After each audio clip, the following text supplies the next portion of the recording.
Welcome back to another episode of Love Saranghae with us, Peter and Andrea. Today's episode is one that feels important, not because it's polished or easy, but because it's honest. A few weeks ago, Peter went away to something called Man Camp. Man Camp, yes. In Algonquin Park. A group of men, most of them complete strangers, came together in the wilderness to disconnect from their normal lives and face things most people spend their lives avoiding. There were physical challenges, long days, discomfort, exhaustion. But what made this experience so impactful wasn't just what happened on the outside. It was what happened internally. Because underneath achievement, productivity, responsibility, and the role so many men carry every single day, there's often exhaustion, pressure, loneliness, grief, fear, expectations that are never spoken out loud. And the truth is, most men never get a safe space to unravel any of it.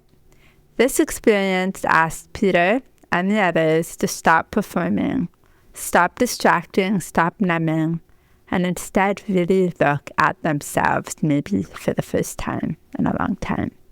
When Peter came home, I could feel that something in him had shifted. So today, we're talking about the experience openly, vulnerably, the hard parts, the unexpected parts, the emotional parts, the things that cracked him open, and the things that helped put pieces back together. And while this episode centers around men, I think there's something in this conversation for everyone.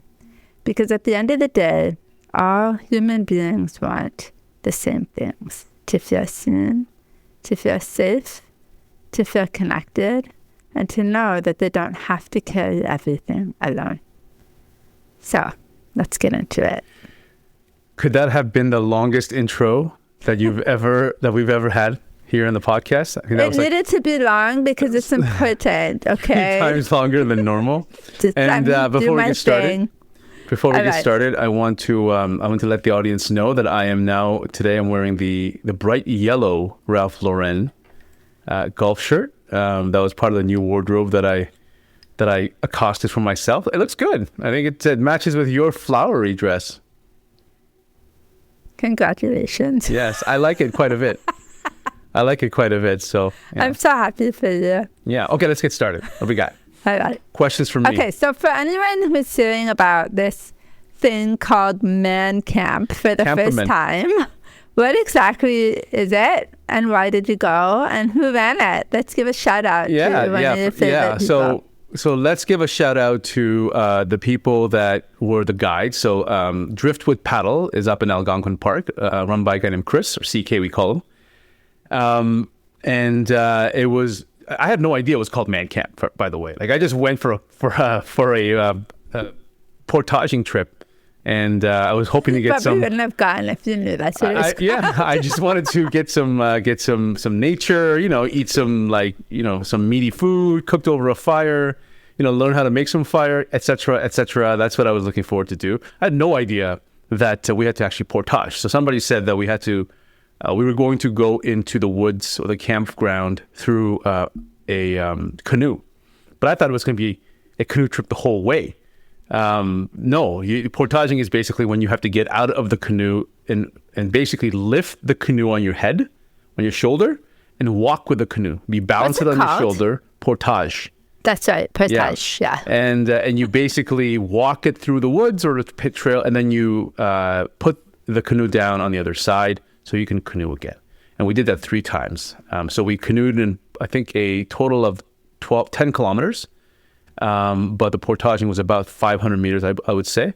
It was an interesting experience. I almost tipped over when I first went on to the canoe because I was unaware of how the balancing works. So hold on. Everybody needs to know how scared Peter is of the water. Yeah. Well, I'm not like...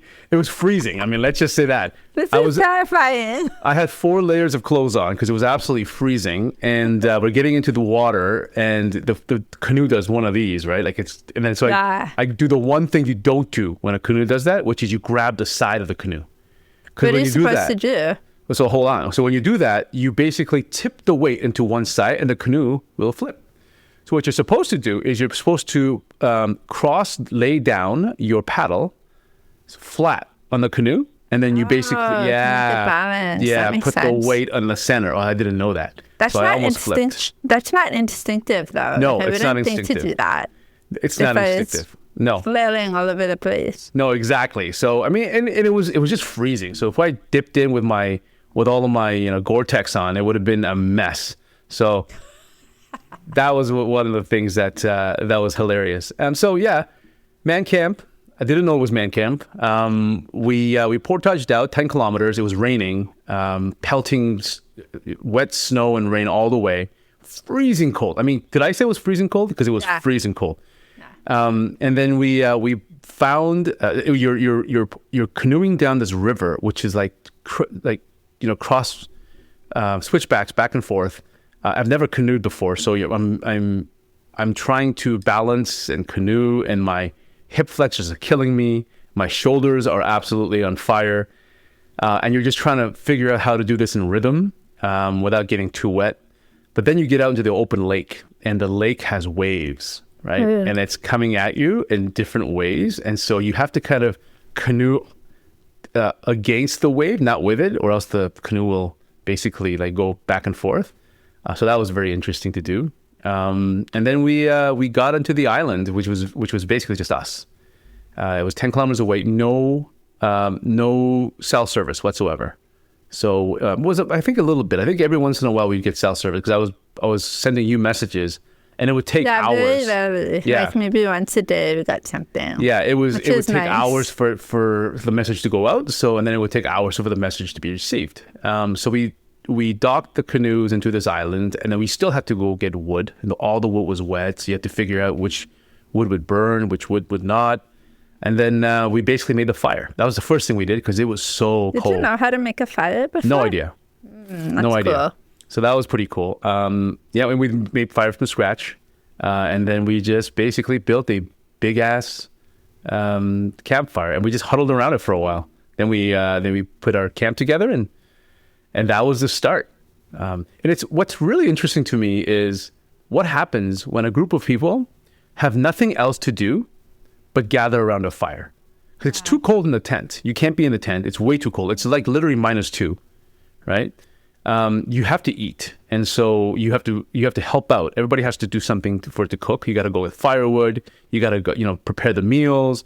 Nothing gets done for you. You have to do it on your own. Yeah. And the only source of heat is basically your own clothes. You had 4 layers of clothes on. I had 4 layers of clothes on.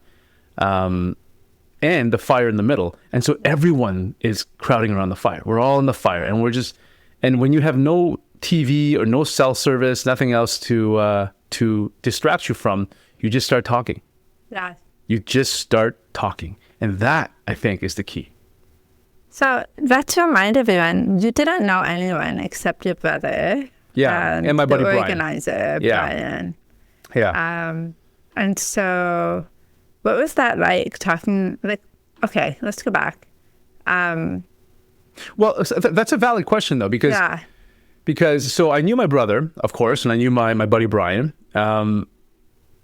So there's a level of familiarity there, but everybody else is a stranger, which means that at first everyone is polite, right? Nobody wants to be, or at least nobody tries to be a jerk about it all. There's no point in being a jerk when you're going to survive with these guys for the next 4 days. But we have a veneer on top, right? Yeah. Everybody's just trying to not offend anybody, not step on anybody's toes. Just very sweet, nice, and just surface level. Hey, what do you do? Excellent. Oh, how's your job? Oh, amazing. You got 2 kids? Great. Very elevator conversation. Yeah, everything is great. Everything's excellent. There's no in-depth conversation, and there's no really digging, because who wants a stranger to dig into your life, right? So that's how it starts. Yeah. That's how it starts, right? But then over the time, over the days, you get to know each other a little better. And then, the whole point of Man Camp is that there are facilitators there that kind of trigger you, that push you to do things that you're not comfortable with in the right environment, in the right time. And that kind of makes you allows you to get closer. I mean, the one thing we did that was absolutely hilarious is sun. I think it's called sun tanning. What? So the concept is that you know how we both agree that sunlight on the face or sunlight in the skin is good for you, right? Yes. Well, sunlight in skin that allows everything in is supposed to be amazing for you. And that skin happens to be your bumhole. Yeah. So one of the things we did was we basically took all our pants off and put our butt to the sky and to the sun. You're joking. And spread our bum cheeks and let the sun in. Yes. You didn't do that. We did that. I'm like, well, when in Rome, got to do it. Felt amazing, actually. You did not tell me that. It felt amazing. I can't believe you're sharing this online. Everything. You're joking. I'm not joking. It's a thing. It's a thing. Yeah. Okay. Yeah, I don't know whether you want to continue this or just shut it down now. This is what men do when they're alone in the woods with no women around. They just do a lot of animalistic things, right? I think we keep this. We got to keep this. Because there's going to be men out here. I mean, some of the women will be listening to this saying, "What the heck?" But some men will be like, "Hey, that's kind of cool. Let me try that," and they'll have an experience. That's what you do. You're just suntanning, right? I have no words. Do you know what a suppository is? Yes. Yeah, it's basically. Okay, I don't think we should go any further. Let's move on to the next thing. But that was an interesting thing, right? Oh, the other thing we did was we brought a portable sauna, and so every morning what we would do is we would cold plunge in the lake, which was absolutely freezing, for 2 minutes to 3 minutes, and then we would go to the sauna, all of us, and we would basically warm up, then go back into the water, then go back into the sauna, and you do this a couple of times. And it's really refreshing. The body feels alive. Like energized. Energized, yeah. Hot cold therapy. Hot cold therapy, well, let's get to the deeper stuff, okay? This is the hard stuff and the weird stuff that you did. But what was the hardest part of the experience for you physically and or emotionally? Well, the physical part wasn't that hard. I think I quite enjoyed it with a couple of things. Number one, I ended up really enjoying canoeing, so I want to do that again. There was actually I think it was the third day. I got up in the morning and there was a group of guys going to get some firewood, group of guys preparing breakfast, and Chris was like, "Hey, I would like to invite you to come with me in my canoe, and we'll get some firewood." And I said, "You know what, Chris? Let me just sit here and cook with the guys because I'm not great in a canoe and I don't feel all that comfortable in it." So he's like, "Well, then I think you should come, definitely." So I said, "All right, I'll come." So we took the canoe out in the water, and we were the first ones in the water. So I'd say we were it's like 6:30 in the morning. Yeah, it was 7 in the morning. Sun was coming up, and the lake was a mirror. Like the water was so still, it was like a mirror, and you could see all the reflections of the sky and the trees over the water, right? The horizon, like a mirror. And when the canoe went in with my paddle, it felt like I was cutting butter with a knife. Like the canoe would just slice through the water. And it was the most. There was this moment when time just kind of stopped, and I was just like, "This is a beautiful moment." When the canoe cut through that water and the water parted for me, and that sensation of moving through so smoothly, I was just like, "Wow, this is God's moment. Like this is a moment that I have to remember." So that was an incredible moment, and right from then on, I was for somehow. And for some reason, I became very comfortable in the canoe. Interesting. And I started to be more aggressive on the paddle, a lot more balanced, and I just had a lot more fun. Yeah. And that made relax a bit. And from then on, the canoeing portage became a joy. Like I wanted to do it instead of something we had to do to get to the island. Right. Mm-hmm. That was incredible. And then the second thing that stood out in my mind was something called the prayer to the dead. So as we were around the fire, number one, we had to share something that was vulnerable about ourselves. And then the second thing was to basically pray to the dead, to the people that have deceased, what you wanted to say. And as my audience may or may not know, I lost my younger brother when I was 28 years old. So it's been a long time, Jason, to basically violence. And I always tell people that it's a car accident because it's easier to say. But for some reason, this time around, Danny and I both told the truth, which was he was a victim of a violent confrontation between two groups. And then I lost one of my best friends, Jesse, who was my climbing partner and the guy who basically introduced me to mountain climbing. Then I lost my two fathers, which was very emotional just recently. So I have some people that I wanted to talk to. And when I started, I didn't know what I was going to say or how it was going to come out, but it all came out in a very emotional way, like a dam had been lifted. And the words were just, coating on emotion. I didn't even know what I said. It was just lots of sobbing, lots of hysterics, trying to get the words out to communicate to the people who have left the words I wanted to say to them while I was alive with them, while they were alive with me, and words I can say to them now, right? And so that was a very emotionally challenging situation. And what came out of that was the realization that I think because of that grief that I never really let out, especially when my brother Jason died, that I've been stunted in my emotional growth for a long time, right? So everything, as you know, most of my emotions are just basically anger and happiness. If I'm happy, I'm joyful. But if I'm sad, if I'm ashamed, if I'm fearful, any of these emotions are turned to anger, because anger is a powerful emotion. It doesn't show weakness. Everything else is weakness, and that's how it was brought up. So at least that's how you have been conditioned to believe that fear or sadness or shame or guilt or any of those other emotions, those are a sign of quote-unquote weakness, but that's not necessarily the case. Well, so what did that feel like for you? Like, how did you feel when you released that kind of emotion in that such a big way with all of those strangers, as well as your buddies, and as well as Brian and Daniel?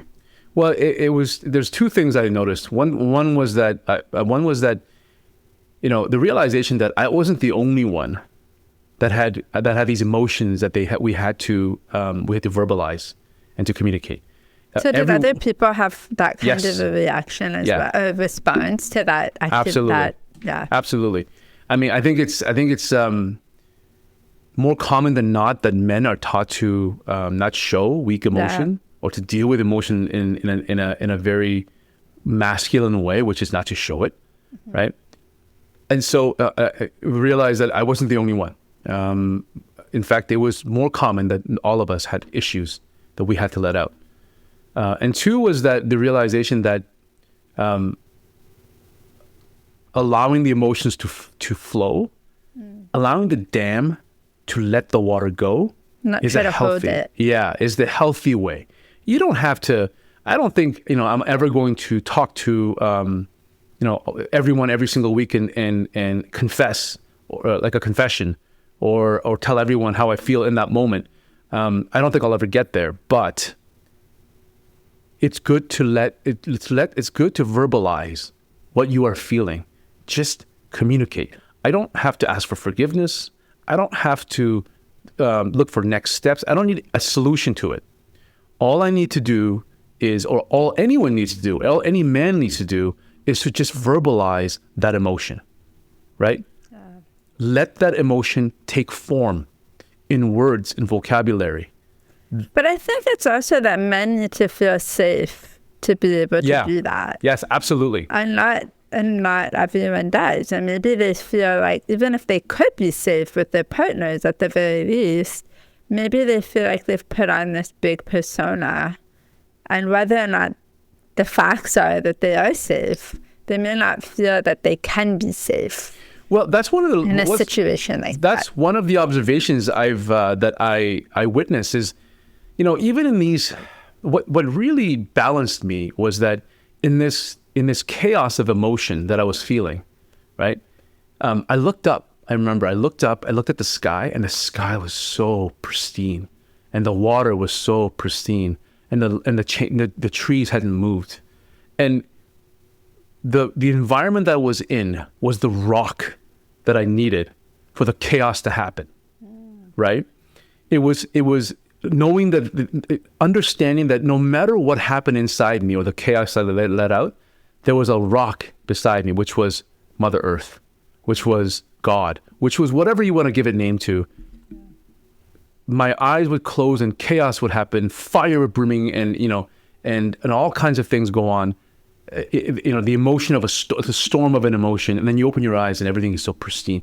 And I realized in that moment that environment matters, right? I think if there's one thing that I want the listeners to take away is, you don't beat yourself over if you're in an environment that doesn't allow you to grow, or it's difficult for you to grow. It is very difficult, and it's not your fault that you can't take that next step, or it's difficult to take that next step, right? How many people born in Palestine right now will have the opportunity to go to Harvard University, right? It doesn't matter how smart that little kid or little boy or little girl might be. The chances that person will go into Harvard or Stanford are extremely, extremely small because of the environment, right? Environment matters. So to make this real, if you want to share, if you want to grow, if you want to do something, the first thing that I would ask you to do is, have you changed your environment? Move, walk, go to the next room, go to the next city, right? Get out of the environment that you're in today, go to someplace completely new, and hopefully in nature. I think nature really helps. But I am sure that environment matters, absolutely. What inspired you to say yes to something like this? I know you didn't know exactly what you were getting yourself into and you said yes, but what was sort of the push or the nudge that got you to do it? You are correct. I did not know what I was getting into. But I Thank God. Yeah. Well, some of the best things Maybe in life. Maybe that was part of the plan. Right, but some of the best things in life, some of the things that happen that make the most difference are ones that you stumble upon by accident, right? And you just let it happen, right? Mm-hmm. So the way I look at it is, or the way I could say is, if there is a God, then perhaps this was meant to be. I was supposed to be there at that time with those people, sharing these thoughts. But right? What that was my made destiny. You say yes? Like, right? What was the thing that you were like, okay, fine, I'll go? Well, so again, it's timing. Take the time. Like you always say, you don't have time, so you made the time. But yeah, I think one of the things that I realized about myself, or lately, is that I've been very burnt out, right? So I think we had 4 deaths in the last 6 months. Actually, more. It was actually more. 5. Yeah, we had a lot of deaths, a lot of grief, a lot of trauma that has happened. And through it all, I think, me more than anybody had to just simply push through, right? Because the business had to go on, bills need to get paid, kids need to get school. You're much more nurturing in the emotional sense, but my reaction was to just simply shut it all down and just get to the next day, right? Let's just go to bed. You're very good at that. Yeah, and just move forward, just keep walking. But there's a price to be paid when you do that, which is I was extremely stressed out. I couldn't sleep. I almost felt like I was just burnt out. I thought perhaps I was drinking just too much coffee. I mean, that was it. Like, I had that feeling of just being burnt out, right? Like everything was, the joie de vivre, as they call it, the taste of life was starting to kind of not taste so good, right? It tasted the same every single day. And I knew something was wrong. Something was up. And I think when Brian and Danny asked me to, take a look at this, my thought was just be in nature. I just wanted to be in nature. I think that would have been my solution. Even if I didn't do this sharing, I think it would have been beneficial for me to just be out in nature, away from technology, away from all of the issues that plague our minds and our hearts and our bodies that we just don't have any control over. It's like you needed a reset. Yeah. I mean, your reset is usually the spa, My reset usually is just simply nature, right? I just need to get out in nature. Yeah. What was the experience being, this might sound strange the way I say it, but the words are coming out, emotionally held by other men? What was that like? Oh, boy. That's a great question. It's a great question. I think it's necessary. And I think it's necessary for all men. I think the women and men, there's a book out there, right? Men are from Mars, women are from Venus. It's very true. Like, I have not read it, but yes. Yeah. I mean, it's a simple description of a much more complex relationship. But I think men and women essentially handle their emotions or look to resolve their emotions in different ways, right? In different ways. We don't respond well to the feminine energy when we need to resonate with masculine energy, right? I don't understand that. Can you try explaining that differently? So the way feminine energy handles conflict and emotion is to nurture, right? Is to almost smother sometimes, right? With emotion, with loving, with care, with touch, with all of these things. Sometimes men do not need and want that. We want to be shown.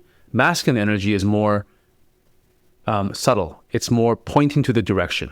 It's more, you need to get this done, right? We're here to help you if you need us, but there's no judgment, and you need to walk your path. Do you feel like there's judgment from women? There's always judgment. Yes, always judgment. Women, more than men, care about their place, in my opinion. They're more aware of how things are seen, how things are shown. The repetition, or what others will think. It's the feminine energy. I think men care about that too, though. But they care differently. It shows up in different ways. Exactly, that's what I mean. Yeah, so there's actually I'll share a moment which resonated with me greatly. Was before all of this happened, the leader of the group basically said, there are going to be some ground rules to this, okay? And a few of the ground rules, number one was, do not offer advice until asked upon. 2, do not feel the need to fix anyone. Nobody is here to be fixed, especially not you, right? You're not the guru. You're not the expert. You're just here to experience. So let them experience their own. Don't try to fix. And also, you're not broken. Yeah, exactly. Nobody's, even if they are, it's not your job, right? Your job is to simply listen, offer help when they need, only when asked, right? So, and this is the type of energy that men respond to. Clear communication, right? Like there's no need for, in this environment, if somebody wants to be alone, there's no, is that person okay? We need to go and help them. I feel bad for them. None of this chatter on the back end, right? It's just simply, okay, Brian needs to go do this, let him do it. We do our own thing. And that's the masculine energy that we were able to enjoy. And what's really interesting was the language that we use, right? Like we didn't use things like men and women. We used feminine energy, masculine energy. I know you've never spoken like this before. That's why I'm kind of like feminine it's very interesting. Energy. What do you know about feminine energy? Yeah, and it really works in this environment because we all have both masculine and feminine energy, right? Yeah. One dominates the other in the men, and the other dominates over masculinity in women. But not always, though. It depends. Sure, but what I found was that the words that we used, the situations that we came upon, it made it safe for us to say, hey, it's okay. It's okay to just simply push through, right? It's okay to do whatever we need to do to make this work. Yeah. And I think that's the reason why being with men, or at least the masculine energy, was needed for us. Yeah. We are men, right? It's funny that you say, like, we didn't want to have to explain or fix it or anything. Women often feel that when they are sharing a problem, men want to just fix it. And we don't want them to fix it. We want them to just listen. But the disconnect is often in the communication of that wish. So when we're complaining or upset about something, we don't say, I just need you to listen. We just complain, or we just say the thing that's bothering us. Yeah. And then your initial instinct is to try to fix it and just move on. Like, you want to get over it, finish. Yeah, I think the difference is that the big difference is that when women talk to men about their problems, it is an emotional connection with that man, right? And it is a direct conversation with one-on-one with that person. And the implicit thing that lies within that is that the men acts as an emotional support, the sounding board, right? And the man now has to react in multiple ways. Either you listen, do nothing, try to solve the problem, a variety of ways they can react. But in the man camp, or in the situation that we were in, we didn't talk to each other that way. Like, we didn't share one-on-one. It was shared into a fire, basically. Wow. That's why we had the fire.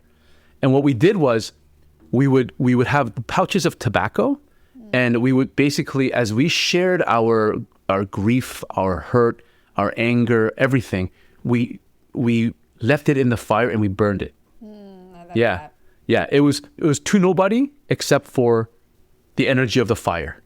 And whatever happens to that, going up into it goes up. Exactly. Whatever. That's so cool. Exactly. We've done that in events before. I want to ask you, was that hard to share? Did you find it hard to share? No, it was hard. It was actually a natural part of the process because of the environment, because of where I was. I found that it was just, you naturally opened up. Yeah, they created a space where you felt like it was easy. Yeah. That's amazing. You know what's interesting is that there was no alcohol in any of this. Yeah. Right? No alcohol. That's not just interesting, it's smart. Yeah. Because you want to be in your right mind when you're releasing that kind of emotion. Yeah, and the fire smelled great. I think so many men are struggling right now.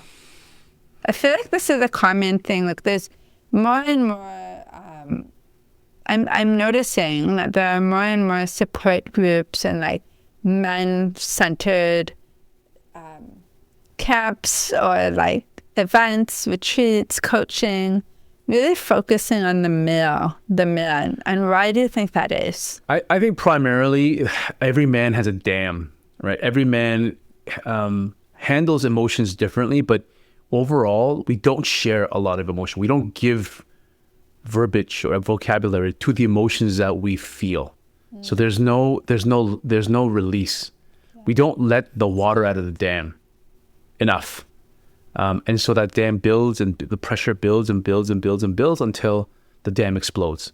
And you can see what happens when that dam explodes. The worst case scenario is that somebody takes an automatic rifle, goes to a school or goes to a public event and opens fire, right? That's the worst case scenario of a man that cannot handle the pressure of the dam inside them. And everything else is a degree of that. And do you think that there's enough support out there if they want it? Or do you think that they don't know how to find it or what to do? Like, why do you think? I think there is a what do you think stigma? Is like, I don't even know. I think there's a stigma to men searching out for help. I think like I said before, which was I was supposed to be in that moment at that time, not knowing what it was about. That's how I got in, right? Yeah. Which was probably by design. Probably. Because if you had known that you're going to emotionally share with a bunch of strange men that you don't know in a forest, in a fire, you're not going to do that. Right? Lord of the Flies. Anybody who's my age will know what I'm talking about there. Yeah. But we don't share. We don't go out there. Like, how many men do you know will go out there and look for a psychiatrist? Look for help in organizing their emotions. Yeah. Very few, right? We don't go out there actively searching for help. It's a sign of weakness. We don't even think we need it, right? Especially in that moment. So I think it has to be the environment has to be right, and it has to be something that they kind of fall into. Whether there's enough help out there, I don't know the answer to that question. Probably not. You haven't really seeked it. Yeah, probably not. To know, I guess. What would you say to fathers who are raising boys? Based on your experience with this man camp, but also growing up and the way that you grew up and the way that, you sort of... Yeah, I think as a father looking at, we're trying to raise a boy. So in raising a boy and a girl are different. Yeah. I think there has to be love and respect for the child, which what I mean by that is the idea that you can love the child no matter what. So give unconditional love. Of course, it's your son. You love the son, but that doesn't mean that you let your son get away with everything, right? Because that in itself is the opposite of love, right? Teaching my son discipline, teaching my son the ability to think and to act on his own, all of the tools that he needs to be a man going forward needs to be taught, and he needs to hone it himself. So there needs to be a balance of that. And one of that, I think, is that we need to actually be able to let him make mistakes on his own and be able to fix it on his own without us trying to fix it on his behalf and or come down on him that he made a mistake. Right? Mistakes should be celebrated as long as it's not... That he tried. That he actually tried and failed. Yeah, exactly. As opposed to not trying at all because he's so afraid of making a mistake. Exactly. And that's the delicate balance that we have to have. But let's go a little deeper on that. Let's look at, your son is crying. How do you handle that now, knowing what you know, or a little bit more of what you know about emotional release and emotional strength? Yeah, well, I think I let my wife console him and tell him everything's okay, and then I'll go up and say, "Hey, buddy, what happened? What's going on? How do we solve this?" There you go. I think you need to go back to man camp. Well, I mean, look, I just don't think that, I still don't think that babying my son is going to help. So if he's going to cry, I can let him cry and not come down over it and then have a conversation afterwards. But I don't think that, I still don't think that going up to him and telling him everything's okay and coddling him is both of us doing that. That's the reason why we have male and female. We have a dad and a mom, right? Yes. So I still don't think that's the case. We still have work to do there, but we'll get there. Why do you feel that? Why do you think? But why do you feel that you're right? But that's what I want to know. Why do you think every man should experience something like man camp at least once? Yeah. So this is the reason why I gave, Brian and the gang, when they asked me, what was my reason for coming, which was, it was something that looked hard and something I didn't want to do. And so I said yes. So for men out there, when it seems too tough and too hard, go do it. Do hard things. That's it. It's that simple. Go do hard things. It's the best thing you can do. Yeah. Discomfort creates clarity. Yeah. Sometimes. If your immediate reaction is, I don't want to do this, it's too hard, then you should do it. Then you should do it. That's where the growth happens. Exactly. That's where the growth happens. So I'm proud of you that you went. Thank you. I appreciate it. Is there anything else you want to leave the audience with about man camp? Or about anything emotionally, what you went through, your experience? I think going back through what we learned, environment matters. I think that nature, it heals so much. We are part of nature. We came from nature and we will die into nature. I think it resonates with all of us. And most of us live in a concrete jungle for so long that we lose touch with, Mother Nature, the thing that basically gives us nourishment, that's supposed to give us nourishment. So get out in nature more, right? Reconnect with Mother Nature as much as you can. And really do hard things. Find out, we never stop learning about ourselves, even at my age, at 52, and some of the people that I know with 70 years old, you never stop learning about yourself. So put yourself in a situation where you are able to learn new things. I think that's the spice of life. Love that. Well, thank you for being here with us today. We hope this episode resonated with you. Conversations like this matter because they remind us that healing doesn't always look soft. Sometimes healing looks like discomfort, like silence, like sitting around a fire with strangers and finally saying the thing you've never said out loud before. We live in a world that celebrates performance, achievement, productivity, and staying busy. But very rarely do we stop long enough to ask what all of that is costing us internally. And I think what makes experiences like Man Camp so powerful is that they strip everything away. The titles, the distractions, the image, the armor, and bring people back to something much more human. Connection, truth, and presence. Watching Peter come home from this experience reminded me that growth isn't always loud. Sometimes it's subtle. Sometimes it's softness that wasn't there before, a deeper awareness, a little more openness, a little less weight being carried alone. At least I hope so. And if there's one thing we hope this episode leaves you with, it's the reminder that vulnerability is not weakness. It takes tremendous courage to be honest about your pain, your fears, your struggles, and your humanity. And maybe the strongest thing any one of us could do is stop pretending we're meant to carry life alone and ask for help. I want to shout out Brian Coons, who helped to put this together. If you are curious about Man Camp, we will put information in the show notes. You can also DM us, and we'd be happy to share experience. Until next time, I'll see you soon. Bye.